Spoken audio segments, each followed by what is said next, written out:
বাক ও ব্যবহারই মানুষের ভাগ্য, বাক্তত্ত্ব যা আপনার জীবন বদলে দেবে। অধ্যায় 1, ভূমিকা, বাক ও আচরণের মূলে সৃষ্টি। মানুষকে চেনা যায় তার বাক্য ও ব্যবহারে, এই কথাটি শুধু প্রবাদ নয়, এটি একটি গভীর আধ্যাত্মিক সত্য। কল্কি অবতার বলেছিলেন, বাক ও ব্যবহার, এই দুটোতেই নিহিত সমগ্র সৃষ্টি। এই ভিডিওতে আমরা জানব কিভাবে বাক, শব্দ ও আচরণ, ব্যবহার মিলেই গড়ে তোলে মানুষের ব্যক্তিত্ব, তার চরিত্র, এমনকি তার ভবিষ্যৎ। শুনব কল্কি অবতারের মুখে কিভাবে বাক হল আদিম শক্তির এক সূক্ষ্ম প্রকাশ, কিভাবে তা ঈশ্বরীয় নিয়ম এবং স্থানকাল পাত্রচিত বিধান, এই দুইয়ের মিলনস্থল। অধ্যায় 2, বাক কি? শব্দের উৎস ও শক্তি। বাক হল আদিম শক্তির সূক্ষ্ম প্রকাশ। এই বাক্যটি যে কেউ বললেও সাধারণ মনে হতে পারত, কিন্তু কল্কি অবতার বলছেন বাক নিজেই প্রাণ, স্পন্দন, শক্তি। শব্দের মধ্যে আছে সৃষ্টির প্রাথমিক গতি, মনের ভাবের প্রকাশ এবং চৈতন্যের প্রতিফলন। তাই ঠাকুর বলেন, যা করে যা হয়, তা করে তাই হয়। অর্থাৎ সঠিক বাক্য, সঠিক আচরণ, সঠিক ফল। অধ্যায় 3, আচরণই ঈশ্বর প্রাপ্তির সোপান। বাক শুধু মুখের শব্দ নয়, সেই বাক্য বাস্তবায়িত হয় আচরণে। যখন আপনি সদ্গুণে, শুদ্ধ ব্যবহারে, মানুষের কল্যাণে নিজেকে নিয়োজিত করেন, তখনই আপনি ঈশ্বর সান্নিধ্যে পৌঁছান। কল্কি অবতার বলেন, যার অস্তিত্ব নেই তাকে সম্ভব করতে হলে বিহিত আচরণ দরকার। এই জন্যই তিনি সৃষ্টিকে দেখেন শব্দ ও ব্যবহারের মিলনে, একটি চলমান সম্মুখ পরিক্রমা হিসেবে। অধ্যায় 4, স্পন্দন, সংযম ও সম্মুখ চলন। শব্দের ভেতরে আছে স্পন্দন।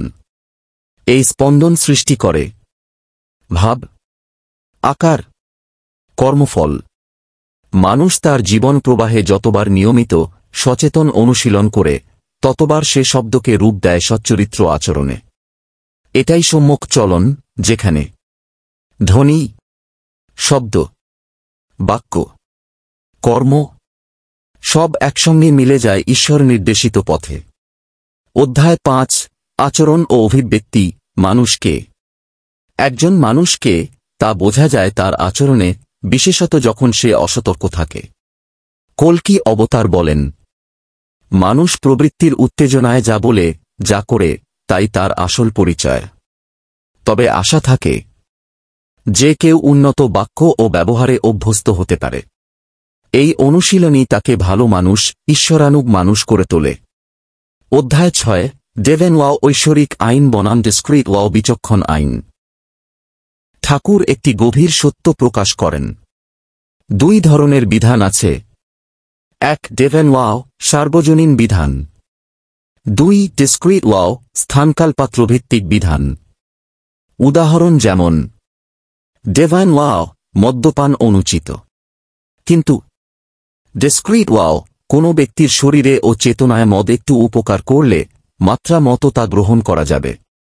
এই সামঞ্জস্য রক্ষার নীতি ঠাকুরের চিন্তাধারাকে করে আরও ব্যবহারিক ও মানবিক। অধ্যায় 7, শব্দই ভবিষ্যৎ নির্মাতা। শব্দই ভবিষ্যতের বীজ। যে যেমন কথা বলে, সে তেমন ভাবনা ভাবে, সে তেমন কর্ম করে, সে তেমন ভাগ্য নির্মাণ করে। তাই ঠাকুর বলেন, শব্দ ও ব্যবহার, এই দুয়ের সুসম্পর্কই মানুষকে মানুষ করে তোলে। অধ্যায় 8, উপসংহার, এখন থেকে শুরু হোক শব্দ সাধনা। জীবন বদলাতে চাইলে বাক শুদ্ধ করুন, ব্যবহার শুদ্ধ করুন। কথার ভেতর বসান সদ্গুণ, ব্যবহারে আনুন সহানুভূতি। তবেই আপনি হয়ে উঠবেন একজন জীবন্ত ঈশ্বর প্রতিবিম্ব। আপনার জীবনই হবে ঈশ্বরের প্রকাশ।